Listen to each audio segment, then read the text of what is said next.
So I got asked point blank, if you took those Pistons back-to-back titles against the Rockets back-to-back, who wins and does it go 7 games? It depends on who dominates. Now, if I get the Pistons at their best, I think they win. But if I get the Rockets able to shoot well with the perimeter, especially if I got Vernon Maxwell, Kenny Jett, Sam Cassell, and Mario Elliott, I can rotate and bring Robert Ory. But you got to go against Isaiah, Microwave, Joe Dumars. Do I keep Adrian Dantley? Do I have Mark Aguirre? That's a big question.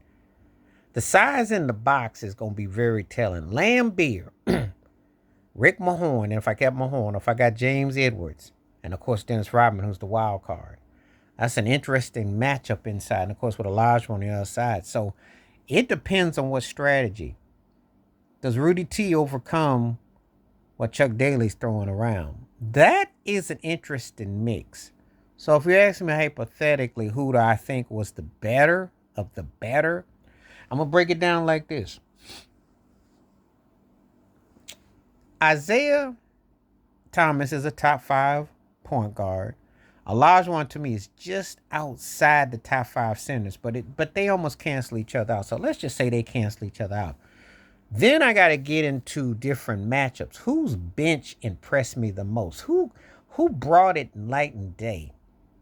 This is a draw, and I'm going to tell you why. Because the Pistons, even though they got a lot of firepower and balance with their bench, the Rockets bench is what brought them back a lot. The unsung heroes. The little things that they did, that's part of the Robert Ory legacy. So that is pretty close in totality. That's pretty close. So that defense, I'm going with the Pistons. I think that their defense was better.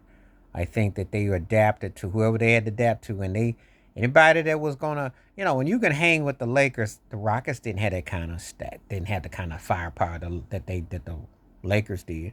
Kareem, Magic, Worthy, Byron, no. So I gotta say, the Pistons could defend well on that. So I got to say that. I got to say on defense. 3-point shooting in range, I got to give it to the Rockets. I think they were a catalyst to a lot of what you see. I think the Pistons' guard play and style was a catalyst, but I think with the Rockets were able to shoot the long ball, Rudy T definitely put an emphasis, and they definitely were able to do that. So I think that that's that. X Factor script players, that's why a guy like Rodman was so huge. And if you had to have a series and then you could have him at his best, and what the Rockets had, I got to think that he'd be enough to nudge. I definitely think there was enough to nudge.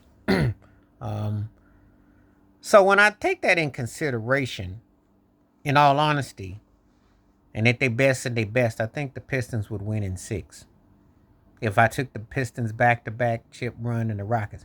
But don't get it twisted. Olajuwon, for one of them games, would win it by himself. And if you had Vernon Maxwell, it depends on Clyde Drexler. It depends on the tangibles. There's certain things. But I just know that Isaiah, who never gets his due, is one of the greatest winners ever. He'd figure out a way to get that team to tighten up and be a problem. So I think it would be a very compelling series. But I think the Pistons would prevail. I think Chuck Daly would do enough to nudge. Because, again, he figured out how to adjust against so many types of talents of teams. But it makes for a wondering what if those two teams had to face themselves in the finals. So that's my thoughts and takes. But who would you take? Those late Pistons back-to-backs or those Rockets back-to-backs? Who you got? Please hit like, subscribe, welcome thoughts, comments, and I do respond. Thank you. Wash your hands. Keep your mind clear. Watch out for another. Share it if you like and hit that membership. Because when you do, requests like this come true. Stay safe, stay blessed, stay woke, stay free. I'm out. Peace.